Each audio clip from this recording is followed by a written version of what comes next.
अच्छा, एक खबर और है, चर्चा में है कि भारतीय जनता पार्टी से कौशाम्बी के जो जिला अध्यक्ष हैं और साथ ही साथ इस समय उत्तर प्रदेश के डिप्टी सीएम केशव प्रसाद मौर्य जी से भी आपके संबंध ठीक ठाक नहीं चल रहे हैं। ये कौन कहता है? ऐसे तो चर्चा है। चर्चा ये भी है कि आप डिप्टी सीएम के खेमे को छोड़कर सीधा उत्तर प्रदेश के मुख्यमंत्री योगी आदित्यनाथ के खेमे में चले गए हैं। 2023 में जब उत्तर प्रदेश में निकाय चुनाव हो रहे थे तो उस वक्त मंझनपुर नगर पालिका से भारतीय जनता पार्टी ने अपना उम्मीदवार बनाया बीरेन सरोज उर्फ फौजी को, और भारतीय जनता पार्टी मंझनपुर नगर पालिका सीट जीतने में कामयाब रही। नगर पालिका अध्यक्ष बनते हैं बीरेन फौजी। जब से नगर पालिका अध्यक्ष बने हैं तब से लगातार सुर्खियों में रहते हैं, कभी गरीबों की मदद करने के कारण, तो कभी नगर पालिका की जो ईओ हैं और नगर पालिका के अध्यक्ष के बीच मतभेद को लेकर, तो कभी भारतीय जनता पार्टी के नेता ही नगर पालिका अध्यक्ष के खिलाफ धरने पर बैठ जाते हैं। नमस्कार, स्वागत है आपका न्यूज़ सागर 24 में और मैं हूं सुशील मिश्रा। आज हमारे साथ खास बातचीत करने के लिए मौजूद है कौशाम्बी के जनपद मुख्यालय मंझनपुर के नगर पालिका अध्यक्ष बीरेन सरोज उर्फ फौजी। अध्यक्ष जी, बहुत बहुत स्वागत है आपका न्यूज़ सागर 24 में। सबसे पहले मैं आपको बहुत बहुत धन्यवाद जी। और मैं अपने माता पिता का, जिन्होंने मुझे जन्म दिया, मैं उनके चरणों में बारंबार प्रणाम करता हूं। अध्यक्ष जी, आपके नाम में बीरेन सरोज के बाद फौजी लगता है, क्या कारण है? क्योंकि मैं फौज में नौकरी किया हूं, देश सेवा किया, फौज से नौकरी करके आया हूं, इसलिए बीरेन फौजी कहते हैं। आप फौज में कब गए? मैं 2002 में फौज में गया था। 2002 से फौज में गया था, 2020 में रिटायरमेंट हुआ। जी। अच्छा, फौज में जाने से पहले आपका जो फैमिली बैकग्राउंड था, आर्थिक रूप से कैसा था? अगर फौज में जाने से पहले की बात करें तो मैं बहुत गरीब, मेरे माँ बाप भी गांव में मेहनत मजदूरी करके मुझे पढ़ाया लिखाया। मेरे घर में मैं 2 भाई हूँ, मेरी 3 सिस्टर थी। जी। 3 सिस्टर में एक सिस्टर कोतारी में बीच वाली शादी हुई है, वो एक्सपायर हो चुकी हैं। जो बड़ी सिस्टर हैं वो ग्राम सभा देवाना में हैं, और जो छोटी सिस्टर है वो मृदान के प्रभाव में है। वो तक मैंने देखा, उन्होंने तक मजदूरी करके मुझे पढ़ाया लिखाया, और मैं भी अपने जीवन काल में मेहनत मजदूरी करके यहाँ तक कि रोड में गिट्टी ढोकर मैंने पढ़ाई लिखाई किया हूँ। जी। तो गरीबी, इसका मतलब आपने देखा है। आज जो गरीबों की मदद करते हैं तो एक फौजी करता है या फिर नेता? नहीं, इसमें नेता की कोई बात नहीं है। क्योंकि मेरी माँ ने धान लगा के मजदूरी करके मुझे पढ़ाया, मैं उस चीज़ को देखा हूँ, तो आज मैं अपने माँ बाप के आशीर्वाद से यहाँ तक आया हूँ। अगर मेरे पास 2 पैसे है तो मैं चाहता हूँ वो 2 पैसे में अगर मेरे वजह से किसी गरीबी, क्योंकि मैं देख रखा हूँ, उस गरीबी से अगर किसी गरीब का वो पैसा काम आता है, इस जीवन काल में जितना हो सके अगर हमें सेवा करने का मौका मिला है तो उस सेवा करने का, इस जीवन का, इस मनुष्य तन का लाभ उठाएं। हमने सुना है कि कई बार आप मदद करने के कारण लोगों को अपना ब्लड भी डोनेट कर देते हैं, कितनी बार कर चुके हैं अभी तक? मैंने फौज में जाने के बाद ब्लड का डोनेशन करना शुरू किया। आज तक मैं 13 बार दे चुका हूँ। जी। एक दिन मैंने देखा फेसबुक में, बनारस हॉस्पिटल कैंसर का एक महिला थी, गरीब घर से थी, उन्होंने फेसबुक में डाल रखा था और पे फ़ोन नंबर भी डाल रखे थे, और उन्होंने कहा कि मेरी मदद करने के लिए उन्होंने अपना फेसबुक में डाल रखा था। तो मैं जब फेसबुक में देखा तो मैं सारे काम छोड़ के मैं बनारस कैंसर हॉस्पिटल में गया, वहाँ पे हाल चाल लिया, और जो मेरे पास था, जितना मैं सहयोग करने लायक था, मैंने सहयोग किया। और उन्होंने कहा मुझे ब्लड की आवश्यकता है, तो मैंने अपना स्वयं ब्लड दिया और मेरे स्टाफ के जो भी मेरे साथ रहते हैं मेरे भाई, उन्होंने भी अपना ब्लड देने का काम किया। अच्छा नेता, अगर किसी की थोड़ी सी मदद करता है तो दूसरे दिन बड़े बड़े अखबारों में सुर्खियों में बनते हैं, प्रचार करते हैं कि हमने मदद की। आप अपना ब्लड भी डोनेट करते हैं, पैसे भी खर्च करते हैं, गरीब बेटियों के विवाह में भी मदद करते हैं, लेकिन प्रचार से गायब रहते हैं। जो अपनी बड़ाई खुद के करे उससे फिर सेवा करने का कोई मतलब नहीं है।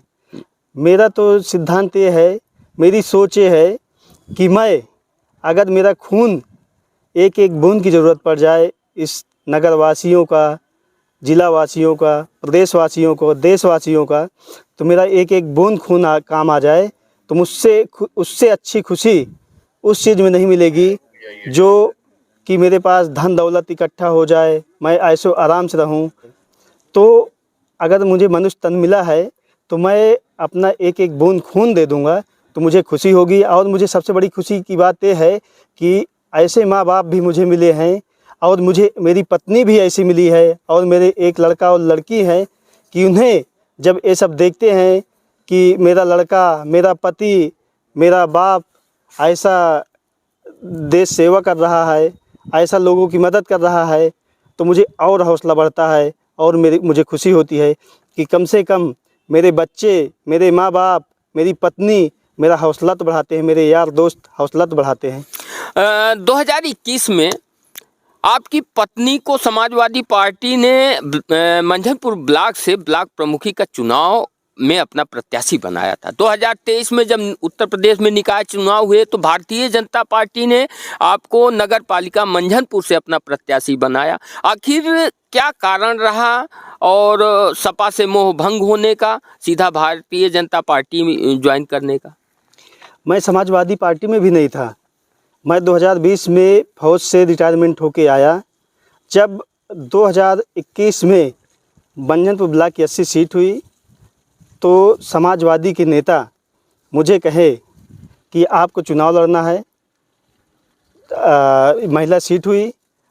सबसे बड़ी बात यह है कि मैंने अपने गांव से भी नहीं, अपने ग्राम पंचायत, ग्राम सभा बरैसा से मेरी पत्नी जब बीडीसी का चुनाव लड़ी तो वहाँ के लोग मुझे हाथों हाथ लिए और विश्वास जताया। उन्होंने मुझे ये विश्वास दिलाया कि वहाँ पे 7 लोग पर्चा भरे हुए थे, उन 7 लोगों ने पर्चा भी वापस ले लिया, निर्विरोध मेरे पत्नी को बनाया। मुझे इससे बड़ी खुशी क्या हो सकती है जी। नगर पालिका अध्यक्ष जब आप बने तो आपके जो रनर प्रत्याशी थे दशरथ सरोज जी ने आपके निवास को लेकर चुनौती दी थी, अदालत गए। लेकिन जब वो अदालत गए, आपके निवास को चैलेंज किया तो उनके बेटे के ऊपर रेप का मुकदमा हुआ, वो जो है अपने मुकदमे से पीछे हट जाते हैं। उसके बाद एक पत्रकार हैं पवन दुबे, उन्होंने चैलेंज किया, उनके ऊपर भी मुकदमा हो गया। ऐसा लोग कहते हैं कि आपके निवास को जिसने चैलेंज किया इसलिए इनके ऊपर मुकदमा हुआ। इस पर आप क्या कहना चाहेंगे? लोकतंत्र में सबका अधिकार है, सब अपनी अपनी बात रख सकते हैं। मुझे मंझनपुर नगर पालिका की जनता, नगर वासियों ने इतना विश्वास जताया कि मैं 1000-2000 वोटों से नहीं, मैं भारी प्रचंड बहुमत से 6000 वोटों से जीता हूं। और उन्होंने जो विश्वास दिखाया, उन्होंने जनता के बीच में जो जनता ने दिखाया है, तो ये तो लोगों का एक गुमराह जो जैसे रहता है वो अपना निवास का चैलेंज किए, निवास का जांच करवाए, यहाँ से लेके कोर्ट तक में भी पूरी जांच हुई। कोर्ट ने भी सीधा निरस्त कर दिया मुकदमा ही। नगर पालिका मंझनपुर की जो ईओ हैं और आपके बीच में ऐसी चर्चा है, आए दिन जो है नगर पालिका का जो कार्य है, विकास कार्य, वो बाधित हो रहा है। तो मेरा काम है, मैं फौज से आया हूँ, मुझे लगता है कि मैं जितना काम कर सकूँ, क्योंकि जनता 5 साल के लिए चुनती है। अब 5 साल में मैं चाहता हूँ कि सबका काम करने का अलग अलग तरीका है। मैं ये चाह रहा हूँ कि मुझे अगर 24 घंटा काम करने का मौका मिले, मैं 24 घंटा काम करूँ।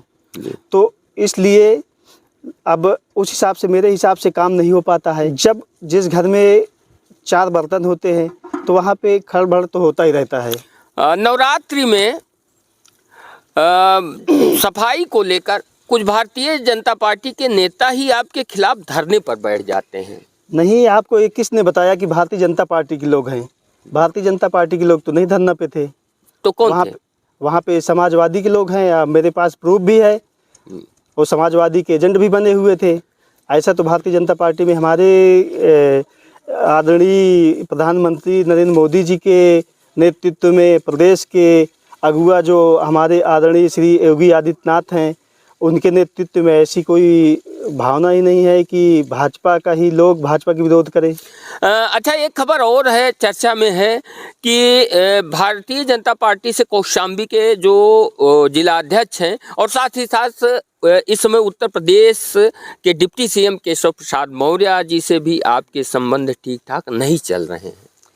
ये कौन कहता है? ऐसी तो चर्चा है। चर्चा लोग करने वाले करते रहेंगे, विपक्ष के लोग करते हैं, क्योंकि अगर ऐसा होता तो उन्होंने ही मुझे टिकट दिए। उनकी देन है जो कि आज मैं नगर पालिका अध्यक्ष हूँ।